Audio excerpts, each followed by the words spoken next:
Welcome to the Heroes of Fantasy Football podcast with your hosts, Matt High, Richie Kopech, and Joe Capozzi. Welcome to the lair. And welcome in to another episode of the Heroes of Fantasy Football podcast. Got Rich Kopech, Joe Capozzi. I'm your host, Matt High, here to talk about another really great topic this time of year, going through our draft talks here. Going rounds 4 through 8. Players that have immense upside that we're planning on drafting very heavily. So, first off, how are we all doing on this fine night? Good. Been well. Can't complain. Halfway through the week, but we got the Hall of Fame game today, so football is back, and that's exciting. So glad to finally be back into it. Yeah, we'll see if Zach Wilson learned anything from the short time that Aaron Rodgers was on the team. It's going to be an interesting game that I'm Something a probably lot of not people going are to gonna be watch. looking at. I think it started right now. So Probably. Yeah. Mm. I'll have to yeah, tune in. things are But good though. Just following the news, trying to push some couple dynasty trades in the works, and getting ready for some preseason football. yeah, it's getting close. You know, our draft is what, about a month away in our main league. So that'll be, it's always an exciting time. Hopefully this will not be the fourth year in a row that I'm drafting right next to Rich, because that's happened the past few years, and it's not been fun because we kind of have similar draft strategies, and it's kind of hard to do when you both people think the same. So it's going to be a lot of fun. But we're going to skip the quick question because there's a lot of news to go over. So let's just dive right into that. First bit of news: Cooper Kupp yesterday has a hamstring injury, so he's going to be out for the foreseeable future. I think they quoted saying about a couple weeks, so most likely not going to see him at all during the preseason. So that's just something. The soft tissue injuries are usually the ones that I pay attention to, and they usually linger more, and they come up in season, even if they get cleared for week one. Those are things to keep an eye on. So definitely pay attention to practice reports and all that. Um, Another bit of news: we have Zach Charbonnet, who was recently injured shoulder. He is now back at practice, but Ken Walker is out still with that groin injury. Does that change anything for you guys? How you're viewing this Seattle backfield um, with Charbonnet and Walker coming into the season?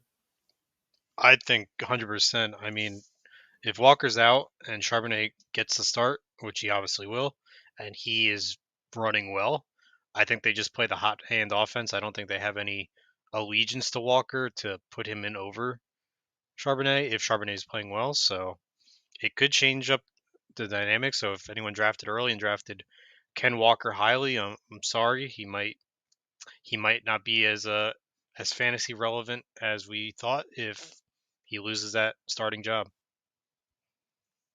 They do call it the not for long league, right? So we all know that. Um, I mean, it's sad though, as somebody who has a little, just one share of them. To see Ken Walker not do what he did last season because that was great. I would love to see that come into fruition again, but I don't know if I would say Zach Charbonnet is going to necessarily take the whole thing by himself.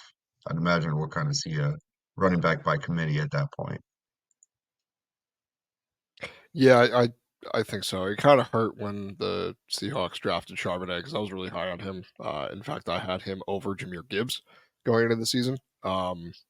So I do think it's going to be. I think Walker will be fine. He might be a value. It just might be a slower start than what we want to do in fantasy, but definitely changes things. But I just wanted to kind of get your takes on it, see how you felt.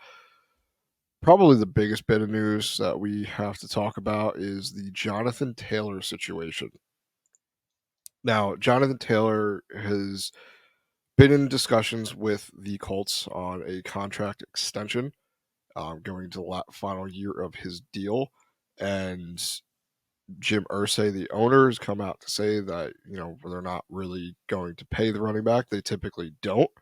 Um, so they're debating on putting him on the NFI list, so the non-football injury list for a back issue that Jonathan Taylor has come out to what used to be Twitter, now it's X.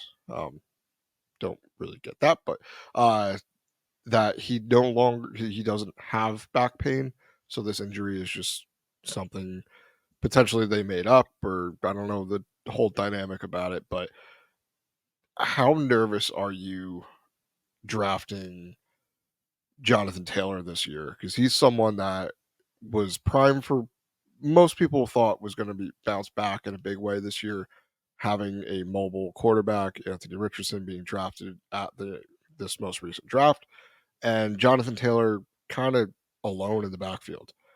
Now, do you have any doubts based on the current situation what the Colts are going to do and how that will affect Jonathan Taylor's draft status? Um, so I watched a good video of someone kind of explaining it. A lot of players, if they're having contract disputes, what they'll say is that they have a back injury because it's one of the injuries that trainers can't really test for and you can't really prove it. So that's why a lot of players say they have back injuries. And the owners have gotten used to this and know the trick. So what they did is before he was even at practice, they said that he had a back injury before, so that since it wasn't caused by practice or football, they can say, well, this is a non-football related injury. We don't have to pay you. So it's all mind games in this contract dispute. I think that's why they said back injury because he can't prove that he doesn't have it or does have it. It's one of those hard injuries to prove otherwise. It's just all mind games between the ownership and Jonathan Taylor. I am definitely concerned as a Jonathan Taylor owner. I don't know if they're going to come to an agreement or if he's going to be traded or what the situation is going to be. But yeah, I'm definitely nervous. I'm looking for a running back replacement right now, and I would not count. I would not put all your apples in Jonathan Taylor starting and getting you the normal amount of fantasy points that he usually does. So, Rich, right now, currently, he's going ahead of Nick Chubb. If you're on a draft right now, are you taking Jonathan Taylor or Nick Chubb? 100% Nick Chubb, without even a question. Everything that Joe said is how I feel as well. I mean, I don't have any shares of Jonathan Taylor, but how can you not be worried? I mean, it's definitely not a good thing to see an organization as like a good one like the Colts argue and do this back and forth banter with, a player that is quite frankly a really good running back. So it is nerve-wracking. I understand that. Um, I'm definitely avoiding him. I'm passing him up. I don't even think I would take him on the second round right now. I'm like, if he just dropped into the comeback to me, I think I'd let it slide, let somebody else deal with that drama right now. Yeah, it's going to be definitely one of the things to monitor. If I feel like this year more than most, it's going to be who knows what's going to happen. It's just every day it's something new. So we'll have to just keep on the lookout for any news coming out of that. But another little bit of news: Alvin Kamara met with Roger Goodell. The what is supposed to transpire is he should serve some sort of suspension. We're still waiting on what that will be. Uh, it's unknown right now. I'm expecting probably 2 to 4 games. Do you guys think any longer, shorter? Suspended this season. It kind of seems like this season is definitely going to have something. So what do you guys think is going to go on with that, and how are you adjusting him in drafts? Yeah, no, I definitely agree with you. I think I could see 6 to 8 weeks even. And I definitely think it's going to be this year. It's something that happened last year, and I was worried about it last year, and he didn't get suspended. So I feel like it's almost for certain that it's this year. If I was a Kamara owner, I would be trying to pick up either Jam- Jamal Williams or Condre Miller. I think Jamal Williams is probably going to get the bulk of the work now, seeing what he did with the Lions last year. It just makes sense that he's going to take over that backfield, but you never know with Condre Miller, a nice rookie, could get a shot and see what he can do. But I definitely think it's at least 6 weeks. You're looking at no Kamara. What do you think, Reggie? Yeah, no, definitely. I have to agree with you guys. It's definitely a little nerve-wracking, also over there. So Kendra Miller is a great prospect. I really do like him. I think Matt is also very much in on him. He's mentioned this before, but it's going to be interesting to see just because Jamal Williams is there, right? So with that, it's um it's going to be great. I think it's going to work out very well for both of them too. While Kamara is going to be out, Kamara though, I think we'll probably look at least you guys are about right, 4 to 6, I would say, 4 to 6 week suspension. Yeah, for me, I'm just taking whoever drops the latest out of Jamal Williams or Kendra Miller because one of them, if Kamara serves any bit of suspension, which everything all accounts say yes, if it's a lengthy one, then even when he comes back, it's kind of hard to get him back up to speed when the other guys have been doing it for carrying the load while he serves that suspension. And plus, I mean, Kamara, if we look at his efficiency the past 2 years, it's been going down. It was great in the Drew Brees year when he was just getting peppered with targets, but those have come down. Yards per carry have come down. It's he's kind of going the negative, having negative regression. So it's more of I don't really think I want Kamara at all. So it'll be kind of weird to see where he goes It's in drafts this year. it's just a little different with Kamara compared to Walker. Coming back from suspension as instead of coming back from injury, I think from suspension, as long as they're staying in football shape, it's a little easier to transition back. Where when you're coming back from like an injury, like Walker's going to be coming back from, you get eased in a little more because they don't want to rush you back and get you hurt right away again. So I think might be a little different with Kamara's. I think he's also been there longer and he's proven himself a little more than Walker has, and I think he might have a little bit easier time getting that role back when he comes back. But that's just what I think. Yeah, someone's going to return value, so we'll see Yeah. how that works. But last little bit, and then we'll dive right in. Josh Jacobs is no longer in Las Vegas. He went on a plane and he said, "See you later." Hasn't been to camp. Will not show up until probably week one. And the Raiders are now saying that they're open to talk again about all of the deals that they were trying to make. So I don't know what's going to go on there. It's going to be one of those wait and see approaches. I don't think he sits out. I think he just shows up week one, but it's going to be nerve wracking.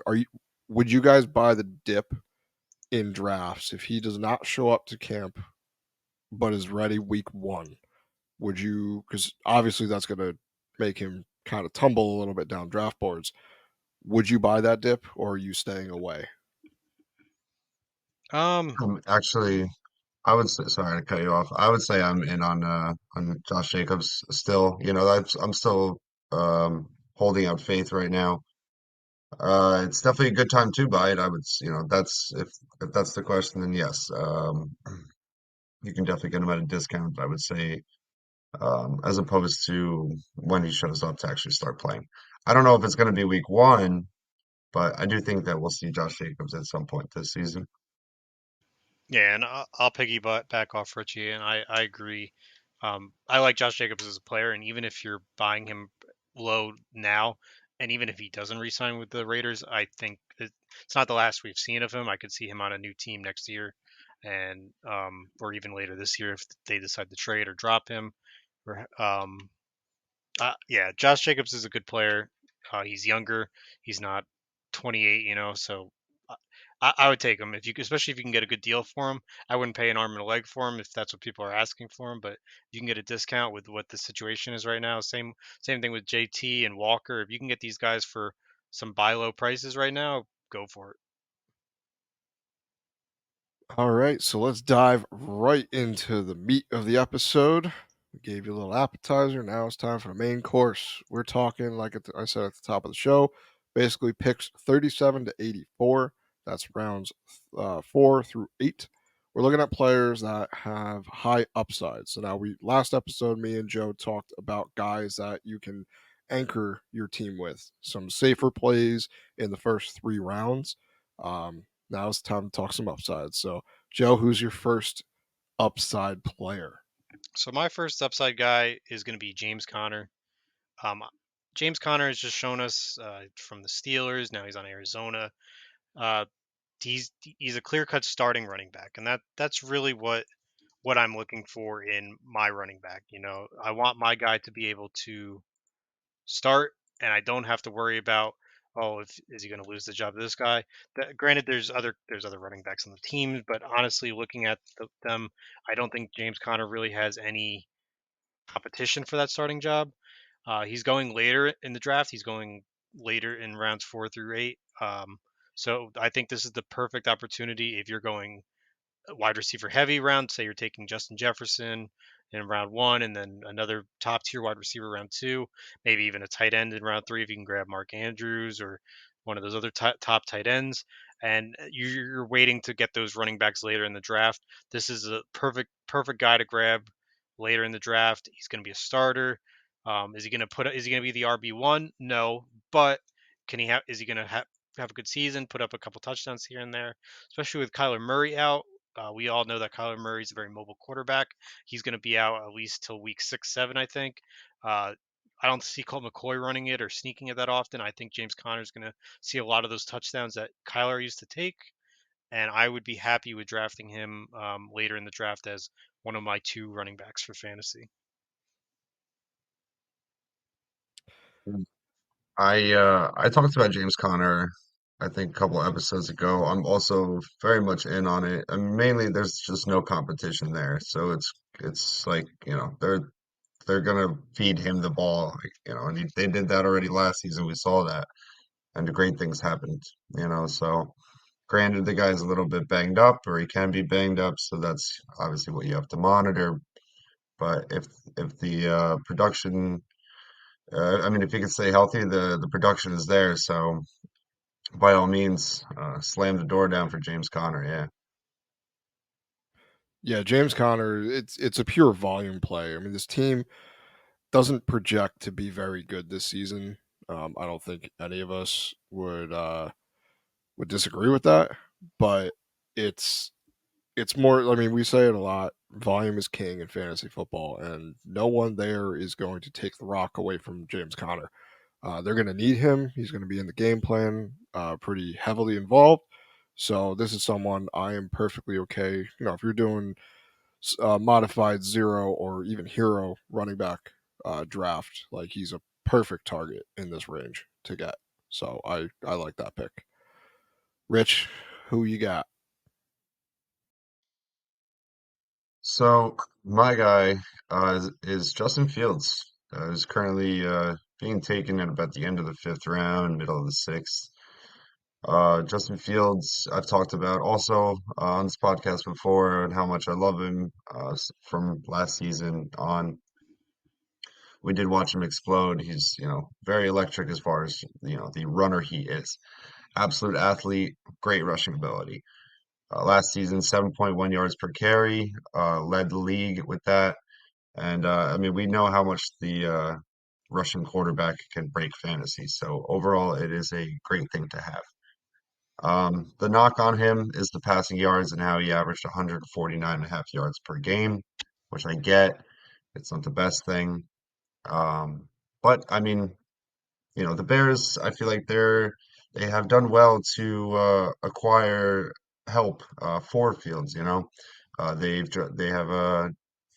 They've traded for a wide receiver, DJ Moore, a player we can all agree has much potential in the past, but just limited by the quarterbacks that he's been played with in Carolina. So having him there as far as just having a wide receiver one come to the team or who we think can be a wide receiver one normally helps out the quarterback that is growing. I mean, just look at Stephon Diggs and Josh Allen. So with that, I mean, they also bolstered the offensive line, drafting with the 10th overall pick, one of the best offensive linemen in the class. Um, so it's just, with that, I can really see it for him this year. There's been a lot of talk already with Fields and how he's improved and what's going on and so I can all see it come together in fruition. And if he can get that passing game or that passing average up to a good number, a decent number, I mean, the guy could honestly win you the league this season. Yeah, I think everyone in the fantasy community is going to be very high on Justin Fields for the potential of what he could be. We saw the rushing upside. If his passing gets a little better, um, he can just light the fantasy world on fire and just leave nothing behind him. It's going to be exciting to watch what this team can do. The run game is a little iffy. That they let David Montgomery walk, and he's a very solid back. So can Khalil Herbert and company carry the load? We'll have to see, wait and see. But I do think Justin Fields is primed for an absolute breakout this year. So I like that pick a lot. I know you're a big Justin Fields guy, Joe, being that you drafted him in our league. I did draft him. I wasn't by choice that I drafted him, but I did draft him. Obviously, he was not the quarterback I was after in that draft, but I am very happy with him. I do think I love that pick from Richie. I am a Justin Fields truther. I think with the addition of DJ Moore, I think he's only going to get better. Even though they didn't win a ton of games last year, he also put up some monster fantasy numbers, which as a fantasy owner is more important for me than the Bears winning. I could care less about the Bears winning as long as Justin Fields putting up 20, 25 points a game for me. I'm a happy guy. So I love that pick, and I'm high on Fields this year. All right, I'm going to dive into mine now. So it's Calvin Ridley. Let's just address the elephant in the room here. Dude hasn't played football. By the time week 1 happens, he will not have played football for almost 2 years. So I'm putting that out there. I understand. But let's look at Calvin Ridley, the player. We've all seen the videos of him, and he just looks like he's going so much faster than anyone else on that team, running through drills, very quick feet. Guy doesn't look like he lost a step at all. Now, I really don't think it's too crazy to me to think he could finish as a top 12 wide receiver on an offense that surged towards the end of the season. This offense was moving pretty good. Made it to the playoffs, had that upset in the playoffs against the Chargers. That was awesome to watch. So the Jags saw a need. They went out to trade for him. It could cost them up to a second. There's a lot of conditions, in that trade. He can cost as little as a sixth or as most as a second. So it could be nothing, could be a lot. But, you know, I'm very, very bullish on the Jaguars this year. We've said it pretty much every episode, I think, the past couple, that I really like Trevor Lawrence, and this offense is going to move the ball. I still like Christian Kirk. He's going to be a great wide receiver, but they don't play the same style. And that's where Ridley's going to come in and help Trevor Lawrence ascend into one of these top, quarterbacks that you're looking at every year because his red zone presence. He has 1,300 plus yard potential and also double digit touchdown potential. Just him. He has been has been a wide receiver 2 at worst in 3 out of his 4 full seasons where he was a just outside the wide receiver 1 and a wide receiver 1. So like he's been amazing since he's been in the league. Bunch of touchdowns, bunch of yards, heavily targeted, large target share. You know, at this point right now, he's going as a wide receiver 19, about 49th overall, based on Fantasy Pros ADP and half PPR rankings is what we're looking at for the whole show. I don't care. I'll pay that price. I'll pay more than that price because I think his upside has the potential to be a fantasy league winner. Now, I've held on to him in my dynasty league for the past couple of years, and now I'm here. They're going to pay the piper. I'm ready for Calvin Ridley to ascend to the skill level that he showed he could do and be a dominant force in fantasy. So he's someone I'm aggressively targeting. I'll reach for him if it's not too crazy. I'll probably reach for him if I'm at the end of the third and he's there. Chances are I'm picking him because I'd rather have him than whoever I was going to pick. There. If I'm at the close to the beginning of the turn, I'm good with that. What do you guys think of Calvin Ridley this year? Because I know I'm probably the highest guy on him. Yeah, I mean that's very high. I mean, I'm looking at average ADP right now, and Christian Kirk is average wide receiver 30, pick 89 in Yahoo half PPR. So, and he was the wide receiver one in Jacksonville, and I believe he's going to be again, even with Ridley there. So that's a bit of a stretch. Don't get me wrong, I love Ridley. I think he's going to kill it this year. Like you said with Trevor Lawrence there, we were just talking about Fields. Trevor Lawrence is the quarterback I wanted in that draft and did not get, but I have Fields. So, and fun fact, Richie took Trey Lance over Fields, so haunt him with that one. But yeah, no, I do. I like Calvin Ridley a lot. We've seen the training camp footage, like you said, Matt. He's just dusting people. He's fast. He stayed in shape. He didn't uh, get out of shape like Fat Lenny in the off season. So I'm excited. I'm hoping to have him on some of my fantasy teams this year. I'm not going to reach for the third round for him, but if I can get him in the range we're talking about, like 4 through 8, I'd be very happy with him in those ranges. I think he's going to creep up into the third. I mean, all the news coming out right now, he's someone that I think is going to be close to the third, if not in the third, once it comes to draft season. Did you see the video of Zay Jones and him running the same route? Zay Jones runs first, and then Calvin runs after him, and it just looks like Calvin's in like fast forward, or just Zay Jones is a pedestrian speed. I don't know, but either way, it makes Calvin look very fast. Yeah, it reminded me of when I watched that. Just the speed level. I was like, this reminds me of Spaceballs.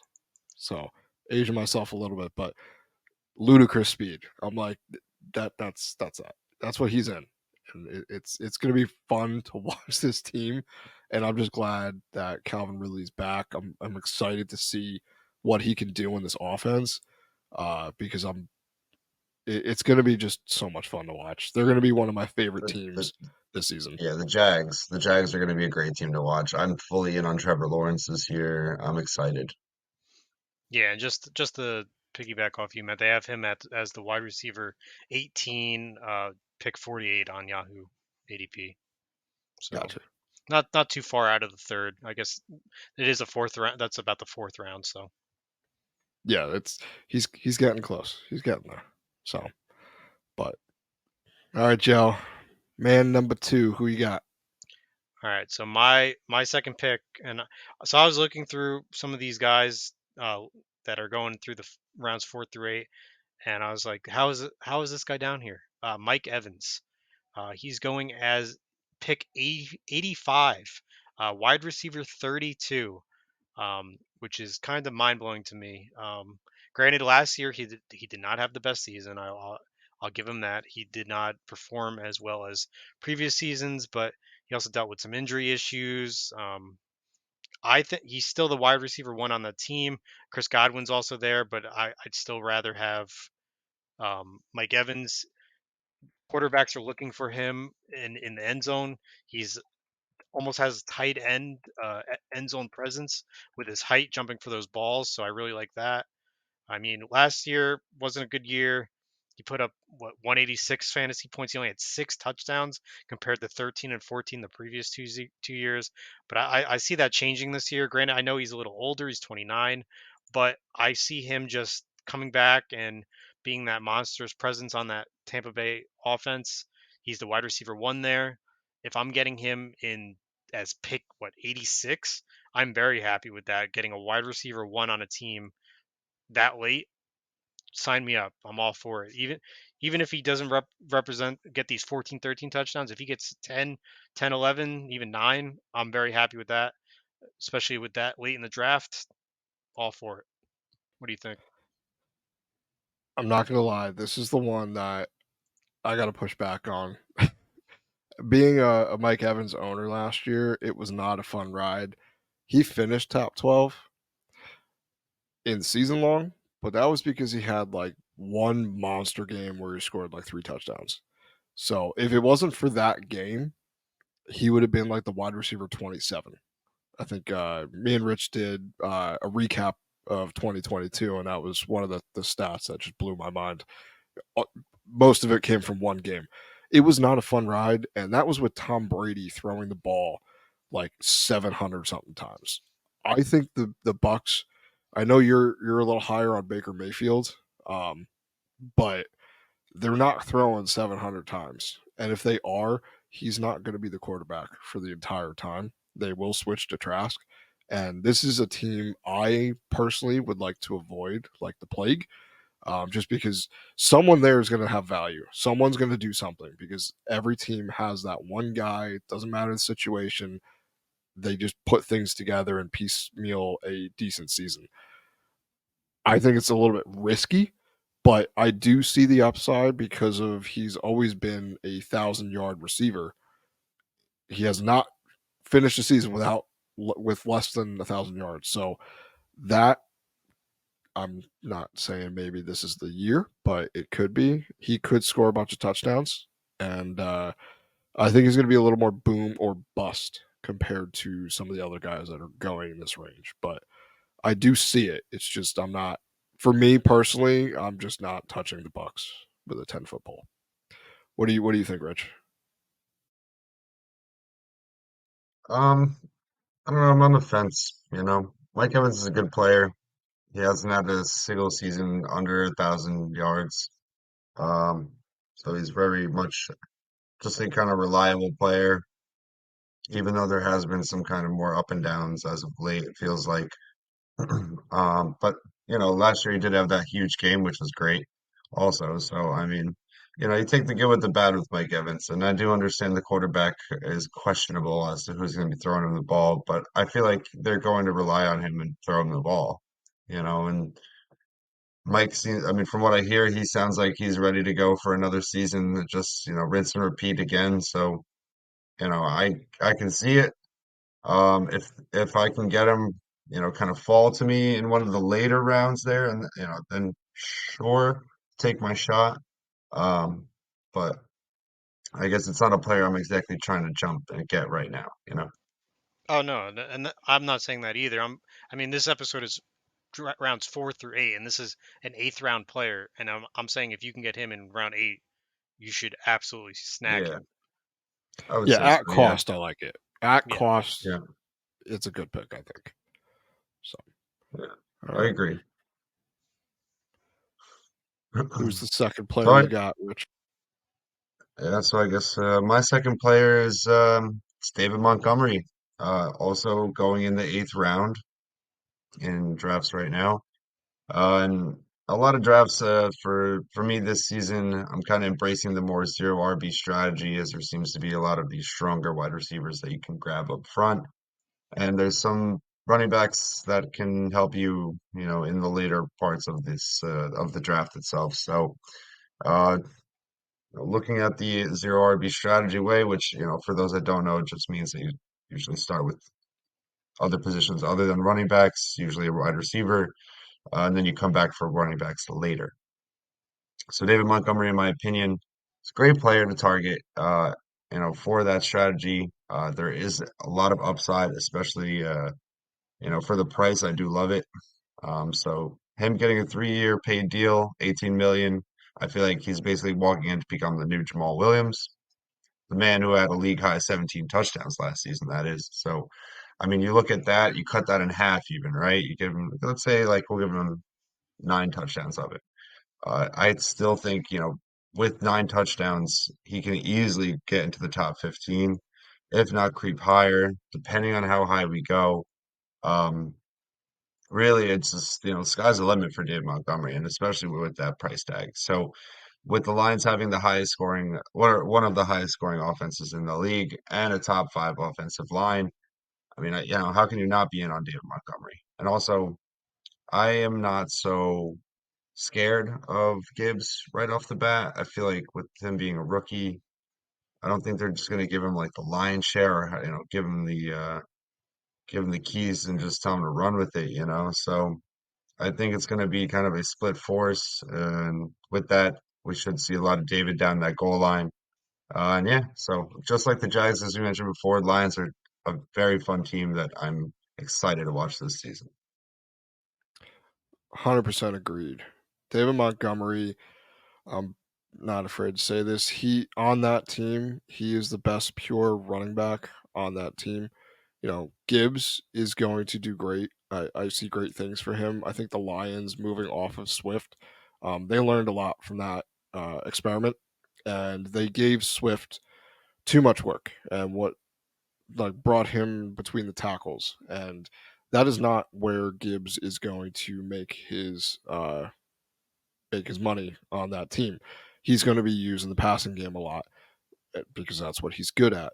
That's what they're going to do. It's going to be like a 1-2 punch with David Montgomery and Jameer Gibbs, and Montgomery is going to get most of the carries. I don't think that is crazy to say, and I do see a lot of upside with him too because if he's getting all those carries, this is going to be the best offensive line he's played with. You mentioned that before, and I'd like to see how that comes into play. I want to see what he can do behind that line and breaking open for some of these long games and on a team that I think all three of us are actually pretty high on this year too. So definitely a great player to grab in the middle rounds. I I might be a little lower than both of you guys on Montgomery. Um, I disagree with. I think Gibbs is going to be a little more heavily involved than I think it's maybe going to be more 70-30 Gibbs. Watching the Lions draft room, how excited they got when they were getting him, only leads me to believe uh, they're planning on using him. Like you said, David Montgomery's more of a pure run back. He's going to be the guy that if it's 3rd and 1, things like that, he's going to be on the field to try to get that 1 yard right through the line. But a lot of these swing routes and passing back uh, plays that could go either way, I see Gibbs getting a majority of that work. Personally, me as a fantasy owner, I don't like having to guess which running back's going to be getting the touchdowns if one of them is going to be getting it. I'd rather just have a clear cut running back that's has little competition on the team, whereas Gibbs and Montgomery are clear competition with each other because they're both such talented players. But if you can get him late enough, I don't hate Montgomery. I could be wrong, and he could get more work than I'm suggesting, but I think just with Gibbs there, I do think they're going to use him a lot more than we than we believe. So Yeah, I mean that could happen too. I mean, we could always be counting Jameer Gibbs out a little bit. I just feel like they drafted him to be more of a not a wide receiver, but a back that can catch the ball was an area that they were struggling with just because DeAndre Swift was always injured. So I think they're going to play the approach of put him. He's going to have a specific role, and he's going to execute it very well. But I think he's going to be more of a role running back. But then he'll have upside if Dave Montgomery misses time. I think I have them pretty close together in my rankings. I think they're like 20, 23. I have Gibbs slightly ahead just because of the pass catching work. He's gonna really, show him up on that. But it'll be it'll be definitely one of the backfields that are probably annoying a little bit during the season. Just figuring out which week is the week to play them because the Lions are going to be able to put up points. So does that take Gibbs off the field or stuff like that? There's different things that go on, but either way, I would draft both of them. I would like either one. So Montgomery's just the guy that's going later, so I'll probably have more of him come draft season. So, but I got my final guy here. It's going to be Jerry Judy. Now, I had this in the show doc before the unfortunate news that happened on Monday. How unfortunate, Matt. tell us Very, how you very feel. unfortunate. The My floor is my yours. We want to know. We want to know how do you feel This is why we about saved this for the Fireball very Jones? end because I might get a little choked up. My man Tim Patrick tore his Achilles on Monday. Sucks because he was someone I had the bold take and I didn't think it was that crazy. And some things just aren't meant to be. It's out of your control, so you just gotta move on. But Tim Patrick, you're gonna stay on my dynasty team this year and maybe forever because I feel like you have always been good to me. Except that it's been a rough ride. But someone I was very excited in on this team, was injured. Then KJ Hamler was released with a heart condition. So definitely go heal up both of them. They'll be back at some point, hopefully. Um, Not with the Broncos, most likely. But now on to my pick.